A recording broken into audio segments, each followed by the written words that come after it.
अधिष्ठानं नमो आयर्याणं नमो वज्रायाणं नमो लोये सब्बसागुणं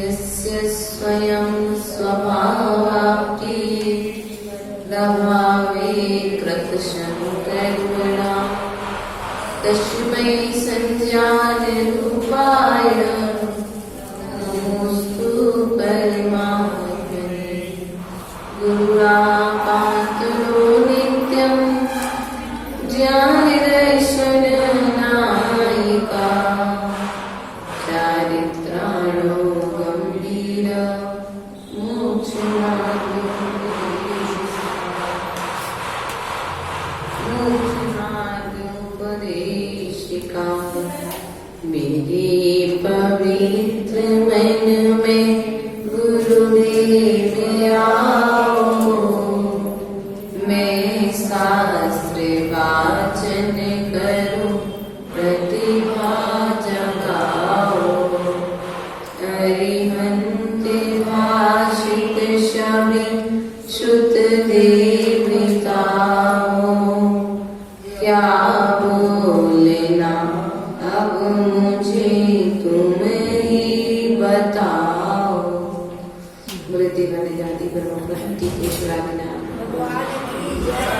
देवादिदेव चैतन्य चमत्कार चिंतामणि मूलनायक पारसनाथ भगवान की वर्तमान सत्संग वर्धमान स्वामी की आचार्य गुरुवर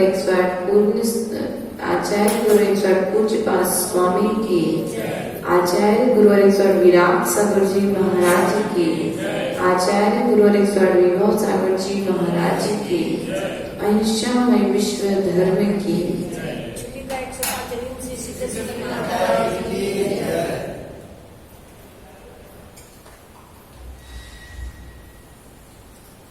प्रियों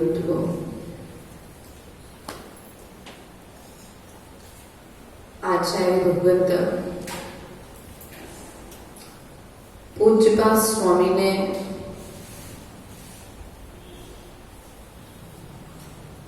हम सभी के लिए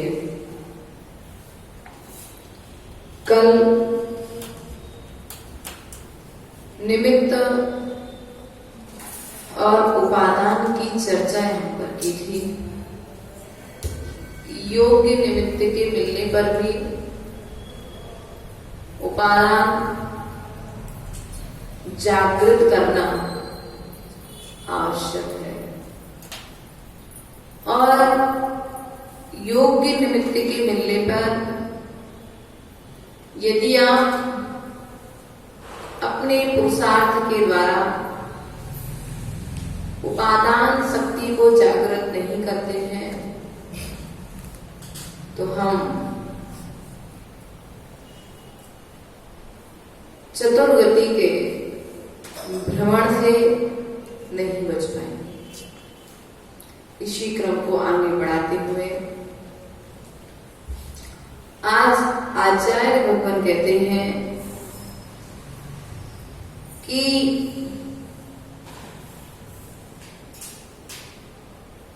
आत्मसंवृत्ति की पहचान जिसे आत्मा का ज्ञान हो जाता है, जिसे अपने मनुष्य पर्याय की दुर्लभता का ज्ञान हो जाता है, उस जीव के लिए संसार में नाना तरह की जो वस्तुएं प्राप्त हुई हैं वे वस्तुएं त्याग करने योग्य लगने लगती हैं। अर्थात सुलभता से बिना किसी वर्तमान पुरुषार्थ के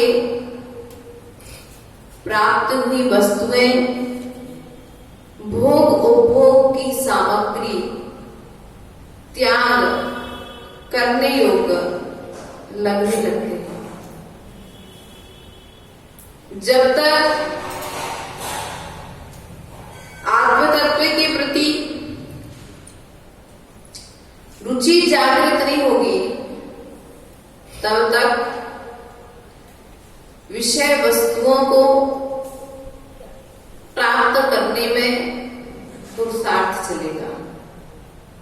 लेकिन जब आत्म तत्व की अनुभूति हो जाएगी तो प्राप्त वस्तुएं भी त्याग करने का भाव आ जाएगा। आचार्य भगवान यहाँ पर क्या कहते हैं? यथा यथा समायाति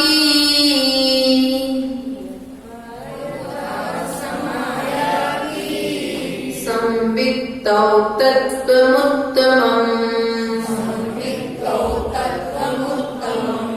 तथा तथा न रोचन्ते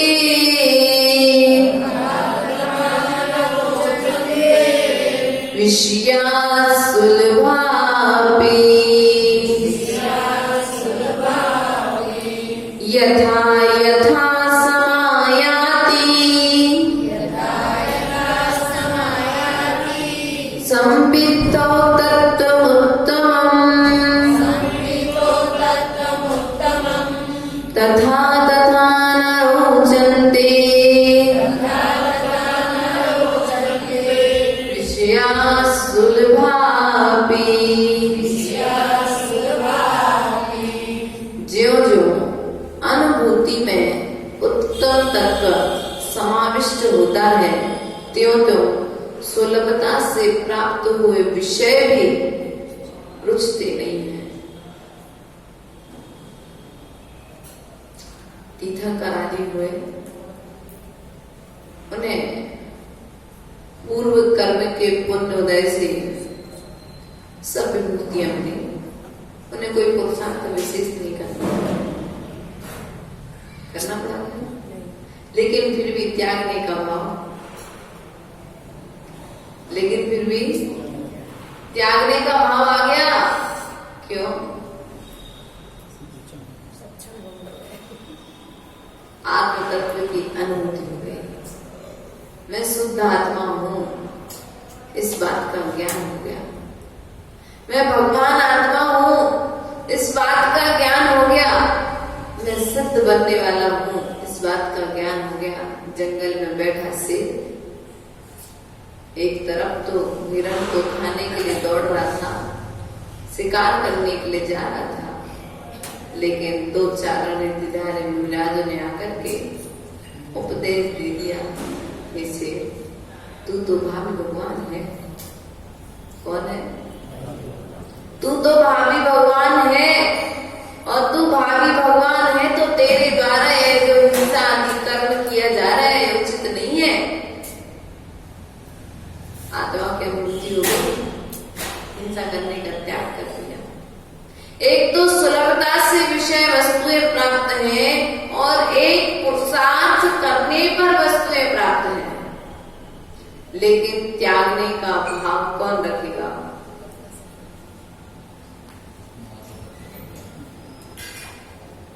जिसे आत्मा अनुभूति का ज्ञान।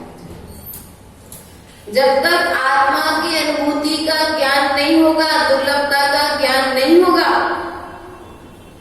जैसे अभी वैक्सीन वाला चल रहा है, कैसे दुर्लभता से मिल रही है। व्यक्ति ब्लैक में भी उसको लेकर के करवा रहे हैं। क्यों? सुलभता से नहीं मिल रही, आसानी से नहीं मिल रही, इसलिए 10 की जगह 20 ले लो। लेकिन जीवन, अरे जीवन बचाना चाहे तो वो किस लिए बचाना चाहे? तो विषय भोगों के लिए। यदि जीवन ही बचाना था तो संयम के लिए बचाते तो कुछ फायदा नहीं। अभी आत्मा की अनुभूति नहीं हुई है, इसलिए जीवन बचाना चाह रहे कि पता नहीं फिर मिले कि नहीं मिले। अकाल में मरण हो गया तो परिवार का क्या होगा, पुत्र का क्या होगा, पत्नी का क्या होगा, जो इतना बड़ा मकान बनाया उसका क्या होगा। तो कम से कम कुछ समय तो अभी विषय भोगों के लिए आसक्ति भाव चल रहा है। उनके त्यागने का भाव आचार्य भगवान कहते आएगा, लेकिन कब? जब दुर्लभता का ज्ञान। जिस किसी भी वस्तु को प्राप्त करना आसान हो तो व्यक्ति उसमें ज्यादा पुरुषार्थ नहीं करता, लेकिन जिस वस्तु को प्राप्त करना कठिन हो उसके लिए पुरुषार्थ अवश्य करना है। तो आचार्य भगवान कहते हैं आपने क्या किया? एक व्यक्ति यहाँ पर सोना चांदी आदि देख रहा है, एक व्यक्ति यहाँ पर नृत्य कर रहा है और एक मुनिराज यहाँ पर ध्यान करते हुए बैठे हैं। पहले वही आदिनाथ तीर्थंकर जिनकी सभाएं लगी हुई नृत्य गान सुनना देखना पसंद आ रहा था, वही चक्रवर्ती जिनके लिए श्रृंगार करना अच्छा लग रहा था, लेकिन वैराग आ गया। क्या हो गया? अब वैराग उत्पन्न हो गया चक्रवर्ती के लिए। क्या उत्पन्न हो गया? किससे किससे वैराग उत्पन्न हो गया? संसार की विषय वस्तुओं से वैराग उत्पन्न हो गया।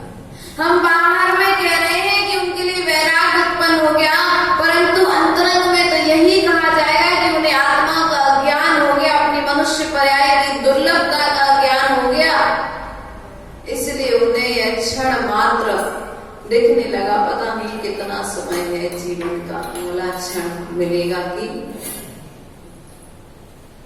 इसलिए विचार करो।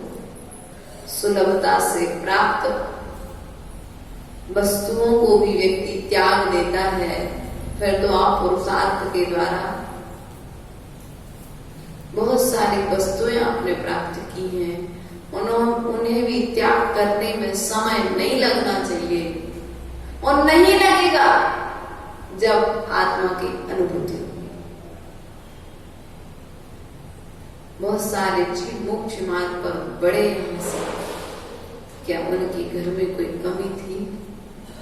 पुरुषार्थ करने पर भी उन्होंने बहुत संपत्ति एकत्रित की थी, लेकिन जब आत्मा की अनुभूति हुई, मनुष्य पर्याय की दुर्लभता का ज्ञान हो गया, तो संपत्ति को ठुकरा करके चले गए। हम तो वर्तमान काल में देख लो, नाना निराश हैं। इसलिए विचार करो प्रिय बंधु कि हमारे लिए जो वस्तुएं मिली हैं वे किसके लिए मिली हैं?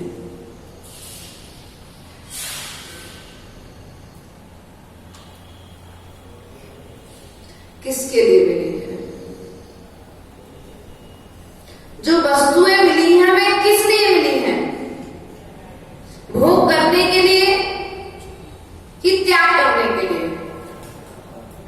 लेकिन हमें मिल गई किसी पुण्य कर्म के उदय से, तो हम तो उनमें लीन हो गए कि भैया आसानी से मिली है। एक व्यक्ति तो लीन हो रहा है क्योंकि उन वस्तु को प्राप्त करने में पुरुषार्थ कर रहा है। आप कैसी बात करते हो माता जी? हमने जीवन भर मकान बनाया और अंत समय अब सुख से रहने का समय आगे आया, तो आप त्याग करने की बात करने लगे।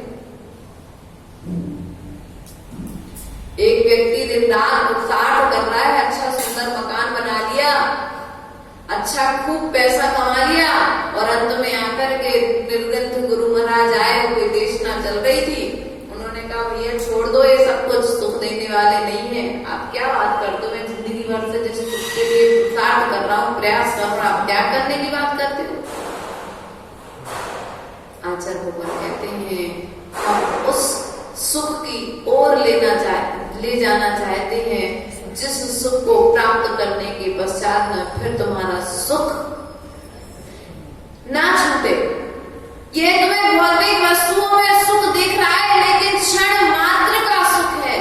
हम आपके लिए शाश्वत सुख की यात्रा कराना चाहते हैं, इसलिए हम आपसे कुछ समय के लिए वस्तुओं से प्राप्त सुख को त्याग करने की बात कर रहे हैं। इसलिए विचार करो। आचार्य भगवंत यहाँ पर ये कह रहे हैं उत्तम तत्व समाविष्ट होता है। जब उत्तम ज्ञान, आत्मज्ञान हमारे ज्ञान के अंदर में समाविष्ट होता है, तो बाहर से जो विषय वस्तु होती है वह रुचती नहीं है, वह हमारे लिए अच्छी नहीं लगती है। इसलिए प्रयास और पुरुषार्थ करो। किस चीज के लिए? आत्मा की संवेदन के लिए। इसके लिए जब तक आत्मा का संवेदन नहीं करोगे, आत्मा का अनुभव नहीं करोगे, तब तक तुम्हारे लिए बाहर की विषय वस्तुएं अच्छी लगेगी। आंगली क्रम में आचार्य भगवान क्या कहते हैं? यथा यथा यथा न रोचन्ते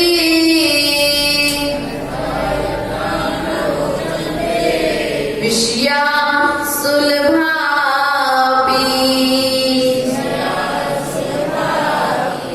तथा तथा समायाति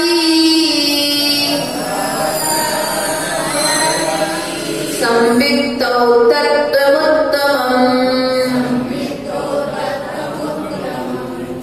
ज्यों-ज्यों सुलभ विषय भी जिसको रुचते नहीं है, त्यों-त्यों अनुभूति में उत्तम तत्व उसको अनुभव होने लगते हैं।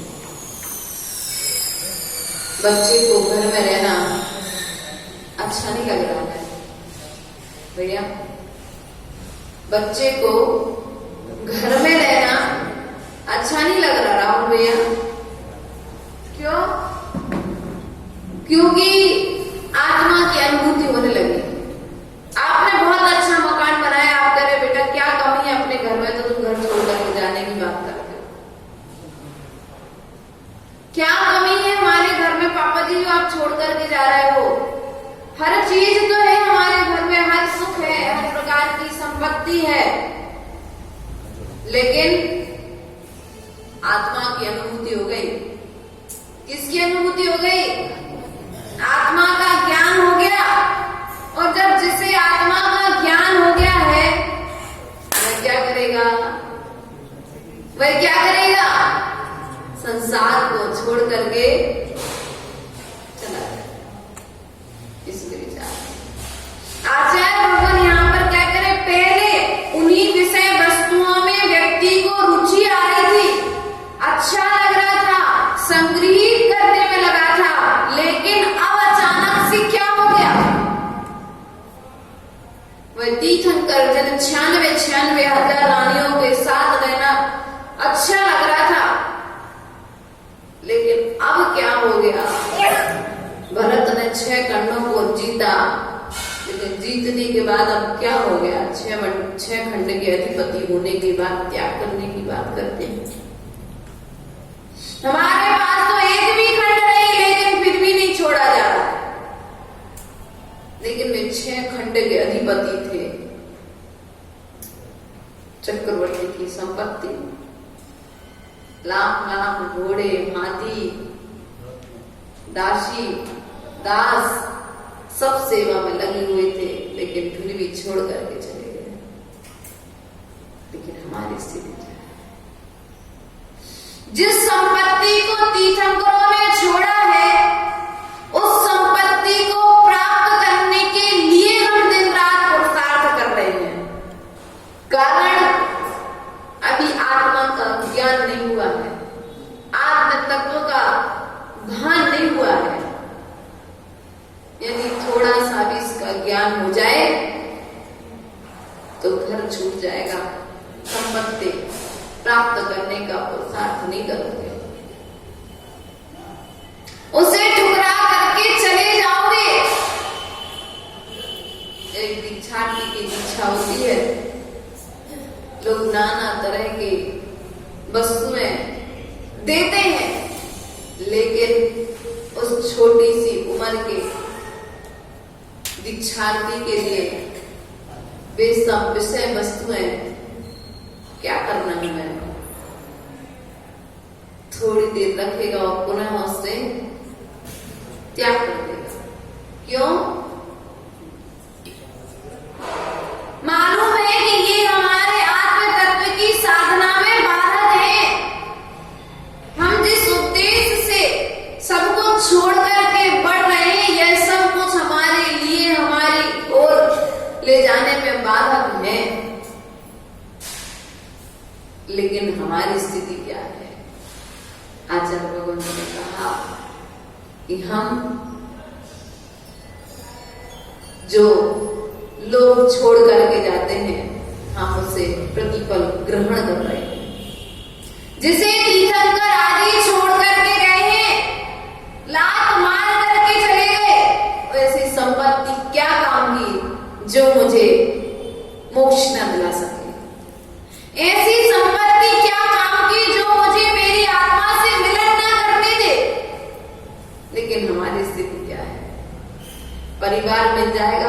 के बल पर। जब तक पैसा है तब तक परिवार के सब सगे संबंधी है। पैसा नहीं है तो घर में 8 भाई भी रहे या ना, मतलब उन्हीं से रखा जाएगा जिनके पास पैसा होगा।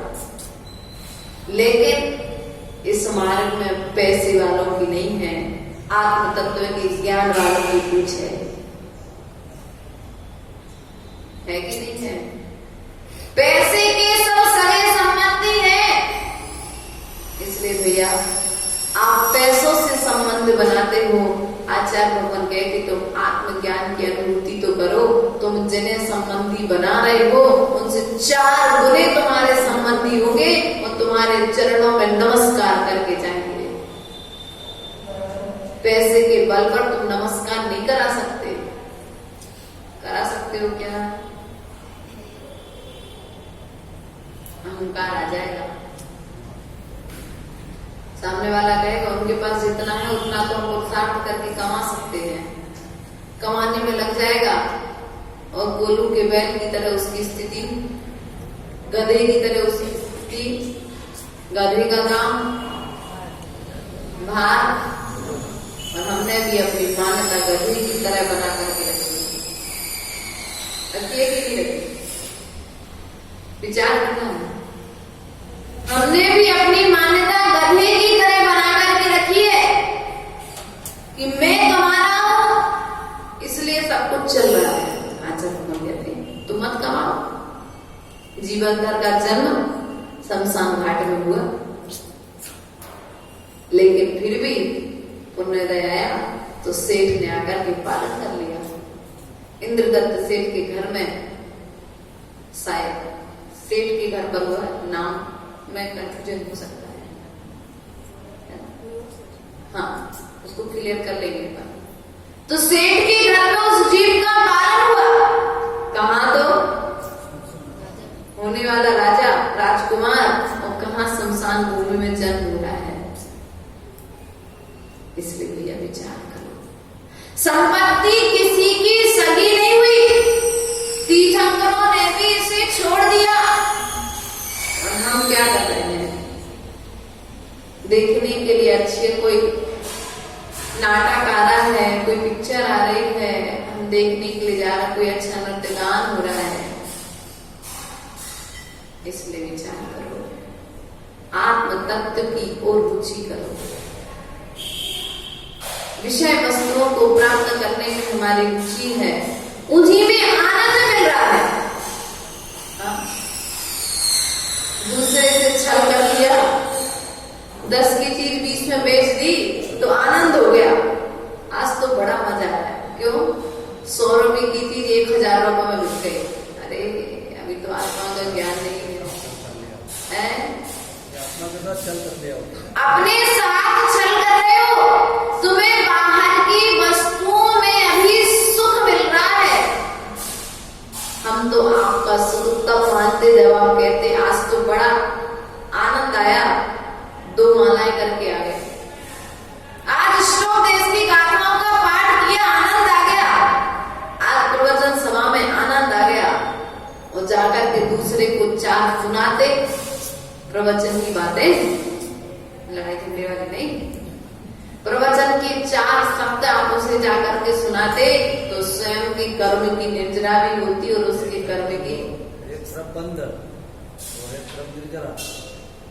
4 ही तो सुनाना है, 4 बातें तो सुनाना है। कौन सी सुना है वो तुम्हारा विषय। जो तुम्हें रुचेगा वही तो तुम सुनाओगे। जो आपको रुचेगा दूसरे को आप क्या करोगे? वही तो सुनाओगे। इसलिए वह बात सुनाओ। हम आपके लिए घर गृहस्थी की बातें नहीं सुनाते, जिनसे आपका कल्याण हो और जिन बातों से हमारा कल्याण हो। हम आपको वही बात सुनाने का पुरुषार्थ करते हैं, प्रयास करते हैं और उन्हीं लोगों को अपने पास भटकने देते हैं जो लोग आत्म तत्व की बातें करते हैं, अर्थात जिनवाणी की बात करते हैं। इधर उधर की बात वालों को तो बंद। क्यों? कर्म का बंध तुम करो और तुम्हारी बात सुन करके। इसलिए भैया यदि हमारे पास आओ तो कर्म की निर्जरा तुम भी करो और कर्म की निर्जरा, इसलिए प्रयास और पुरुषार्थ करो। हम अपना व्यक्तित्व ऐसा बनाएं कि स्वयं से प्रभावित होकर के दूसरों को आत्म तत्व से प्रभावित कर सके। आचार्य भगवंत ने यहाँ पर 2 कारिकाओं के माध्यम से विषयों के त्याग की बात कही है और आत्म तत्व में रुचि रखने वाले जीवों की बात यहाँ पर कही है कि जिन जीवों के लिए यह विषय वो नहीं रुच रहे हैं, उन जीवों के लिए आत्म तत्व की अनुभूति हो रही है। आपके लिए वही भोजन अच्छा लग रहा है, आपके लिए वही भोजन अच्छा लग रहा है, लेकिन साधु के लिए वही भोजन अच्छा है। आपके लिए वही भोजन गरिष्ठ भोजन हो, तामसिक भोजन हो, मिर्ची आदि, रसगुल्ला आदि, आप क्या करोगे? क्या करोगे? रुचिपूर्वक खाओ। लेकिन साधु खाएगा, लेकिन भावना क्या रखेगा? आसक्ति भावनी रहेगा। वह इसलिए भोजन नहीं करेगा, आहार नहीं करेगा कि मेरा शरीर पुष्ट हो जाए। आप किस लिए आहार करोगे? हमारा थोड़े मोटे हो जाए, थोड़े गोरे हो जाए, नाना तरह के उद्देश्यों को रख करके आप आत्म तत्व से विमुख होकर के आप लोगों का भोग करोगे। इसलिए भैया आत्मा, आचार्य भगवान ने पूर्व की गाथा में बताया था, ना तो आत्मा मोटा होता है और ना ही आत्मा पतला होता है। आत्मा जैसा होता है सुबह वैसा ही है। शरीर का परिणमन चल रहा है, बाल्यावस्था, वृद्धावस्था, यौवस्था आदि जो है वह यह सब पुद्गल का परिणमन है। आत्मा में परिणमन नहीं हो रहा है। आत्मा में परिणमन होगा परिणामों से। पुद्गल की वस्तुओं से आत्मा में कोई भी परिणमन होने वाला कर्मबंध होगा पुद्गल से। इसलिए विचार करो कि कर्मबंध से बचो। जो विषय वस्तुएं प्राप्त हैं उन विषय वस्तुओं से निर्लिप्त होने का प्रयास और पुरुषार्थ करो, क्योंकि बिना पुरुषार्थ के कार्य की सिद्धि नहीं होगी। ऐसा आचार्य भगवंत पूज्यपाद स्वामी का कहना है। और आचार्य भगवंत अगली गाथा में क्या कहते हैं? निशाम यदि निःशेष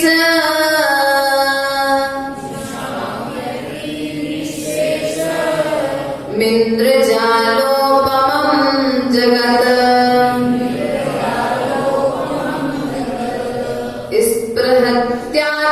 स्पृहत्यात्मलाभाय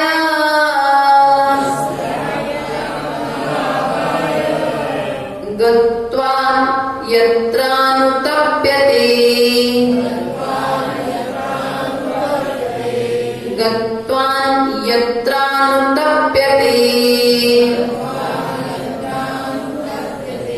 निशाम्यति निःशेष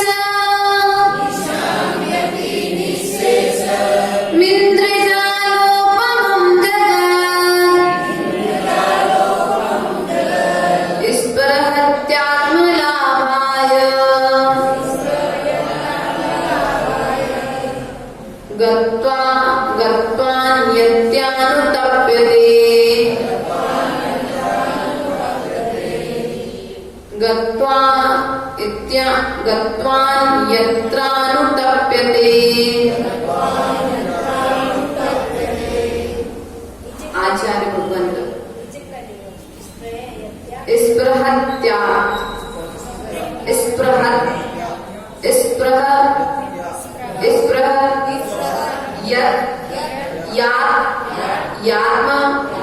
लाभाय।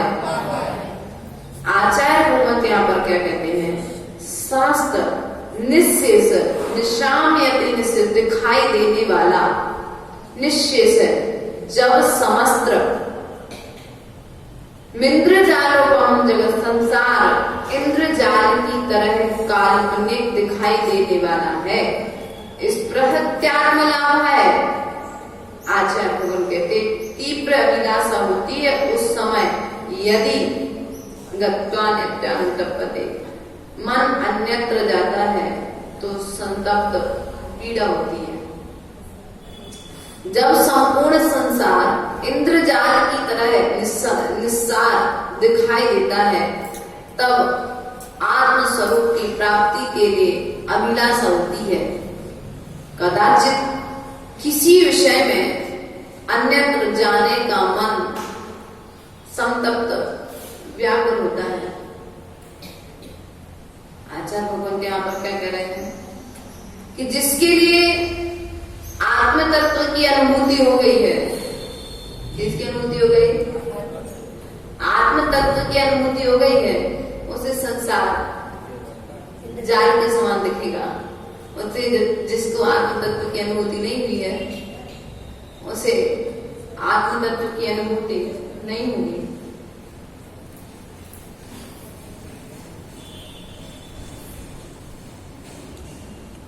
संसार यदि जाल की तरह दिख रहा है, जैसे कहते हैं मछली का उसका मकड़ी का उदाहरण देते हैं, क्या करती है मकड़ी? स्वयं बनाती है। और फिर तो कई बार लोगों के मुख से सुनने में आता है कि माता जी ये संसार स्वयं बनाया है और स्वयं ही फंस गए, निकलने का प्रयास करा लेकिन निकल नहीं पा रहे। कर्म मोहिनी चारित्र मोहिनी कर्म आकर के उदय में बैठा है, इसलिए वह तुम्हें निकलने नहीं दे रहा है। माता जी आपको जानना है, आप अपने मन की क्रिया करें। इंद्रजाल किसकी तरह? 5 इंद्रियां के जालों में, अर्थात जाले की तरह। ये 5 इंद्रियां जो इनके विषय जो जाले की तरह तो है, किसकी तरह है? जाल की तरह तो है। इंद्रियों के विषय भोगने के कारण ही तो आप संसार में पड़े हुए हो। यदि नहीं पड़े होते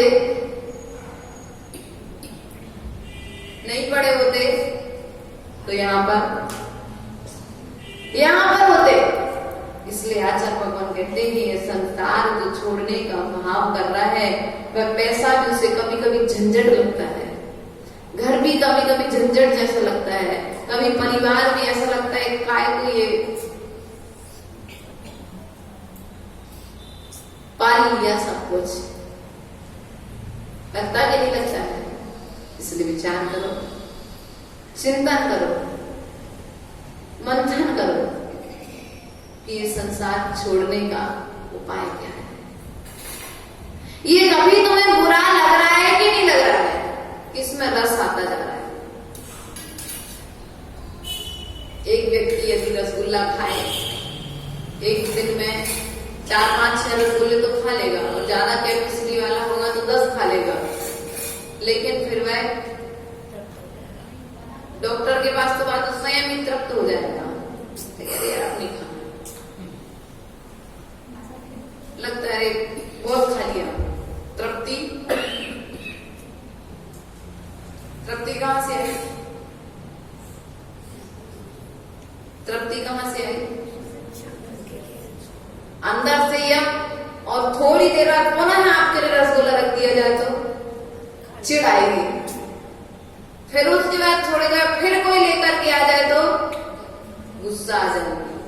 और यदि चौथी बार लेकर के आया तो कटोरा समझ में नहीं आता है क्या?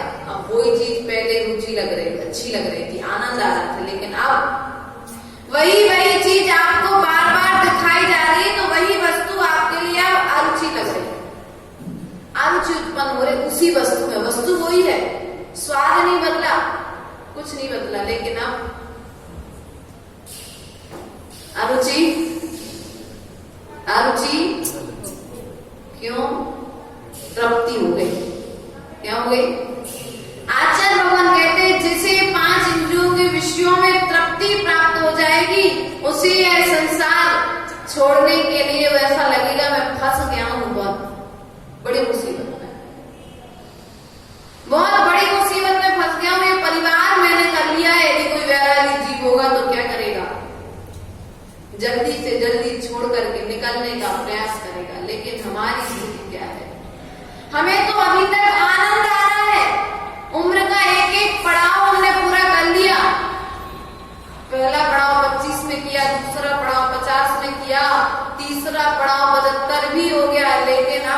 चौथे पड़ाव की ओर उम्र चल रही है, लेकिन फिर भी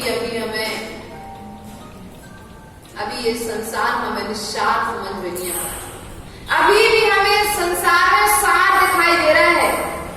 आचार्य भगत ने कहा था, जिस प्रकार खली के टुकड़े में कोई सार नहीं है, उसी प्रकार से इस मनुष्य पर्याय में यदि धारण करने को कोई है तो वह संयम व्रत आदि धारण करने में सार है, विषय को ग्रहण करने में कोई सार नहीं है। यह जो शरीर है खली के टुकड़े के समान है, चिंतामणि रत्न अर्थात मनुष्य पर्याय चिंतामणि रत्न के समान है। रत्न के समान कब है? जब तुम संयम धारण कर लो। विषय भोगों को भोगते हुए चिंतामणि रत्न के समान नहीं है। इसे भी तुमने अभी महत्व लिया ना, इसलिए खली के टुकड़े के समान तुम इसकी स्थिति। अभी तुम्हें संसार से वैराग उत्पन्न हो रहा है कि नहीं हो रहा है? वैराग उत्पन्न होगा तो सब वस्तुएं त्यागने योग्य दिखेंगी, और राग उत्पन्न होगा तो सब तीन लोक की संपत्ति मिल जाए तब भी संतुष्टि। तीन लोक की संपत्ति ग्रहण करने योग्य दिखेगी, और वैराग उत्पन्न होगा तो छोटी सी भी संपत्ति होगी तो त्यागने का भाव आ जाएगा। इसलिए भैया संसार में हो, लेकिन संसार के भूखे मत रहना। साधु संसार में है, लेकिन संसार में संसार का होके नहीं है, अपना होकर के जीवन जी रहा है, इसलिए सुखी है।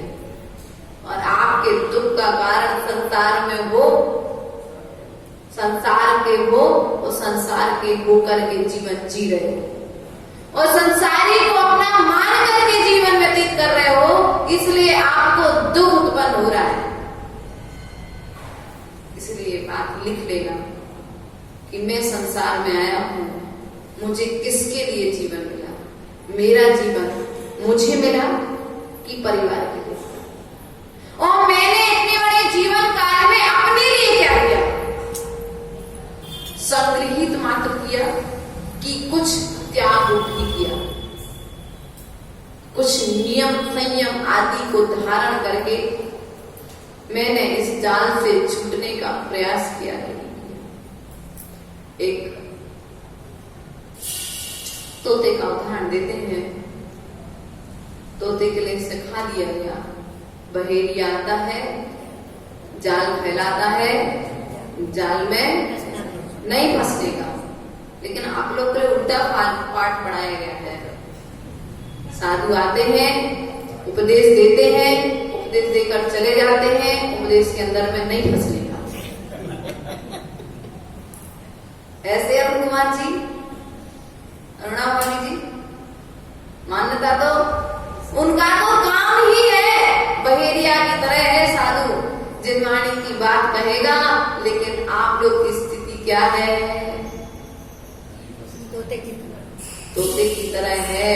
तोते को तो रटवा दिया गया है, बहेरिया आया, दाना फैलाया, तोता गया और जाल में फंस गया। हमारी स्थिति भी, हमारी स्थिति, लेकिन आप लोग इतने समझदार, तोते को कुछ भी कह लो, हमें तो आप कितना भी नियम को उपदेश दे लो, आपका दाना लेने हमें आने नहीं आपके पास। कितना भी अभक्ष भक्ष का उपदेश दे लो, हमें आपके जाल में ये नियम संयम जाल है।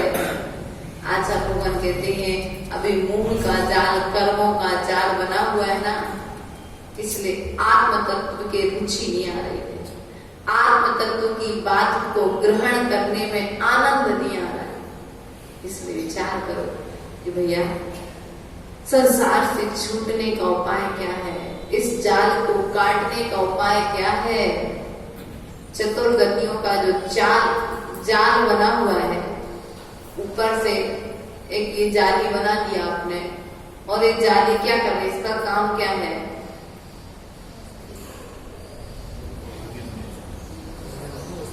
इसका काम क्या है? ऊपर से वस्तुएं आदि बचाने का, ना गिर जाए उनके लिए बचाने का काम करे को बचाना है। को बचाना। गिरती हुई को बचाने का काम ये जाली।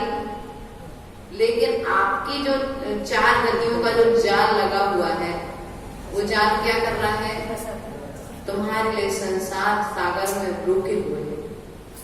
क्या किए हुए हैं? तुम्हें संसार सागर में रोके हुए, तुम्हें संसार सागर से पार नहीं होने दे रहा है।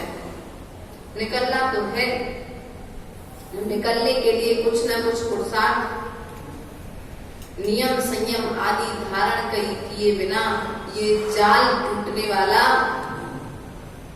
जैसे कबूतर का और एक चूहे का उदाहरण सुनते हैं मित्रता के क्षेत्र में। बहुत छोटे थे तब सुना था ये कहानी कि एक कबूतर और एक चूहे में दोस्ती हो गई जंगल में। और जब दोनों में दोस्ती हो गई तो कबूतर ने कहा तुम मेरे किस काम में आओगे, चूहे ने कहा तुम मेरे किस काम में आओगे। लेकिन फिर भी चलो कोई एक दूसरे के काम में नहीं आएगा, फिर भी अपन अच्छे मित्र बन जाते हैं। एक दिन जाल फैलाने वाला आया, कबूतर उस जाल में फंस गया। जब कबूतर उस जाल में फंस गया तो चूहे ने अपने मुख से आकर उस जाल को, तो कबूतर भैया मित्र बनाओ तो चूहे और कबूतर जो तुम्हारे लिए संसार सागर के जाल से निकाल करके सिद्धा लेकर के चले जाए। मित्र ऐसे बनाओ जो तुम्हारे लिए संसार से छुड़ा दे, संसार के जाल से निकाल दे, संसार के दुखों से बचा ले। लेकिन हमारी मित्रता तो संसार की मित्रता है, मोक्ष मार्ग की मित्रता है क्या किसी से? इसलिए विचार करो, जिन कारणों से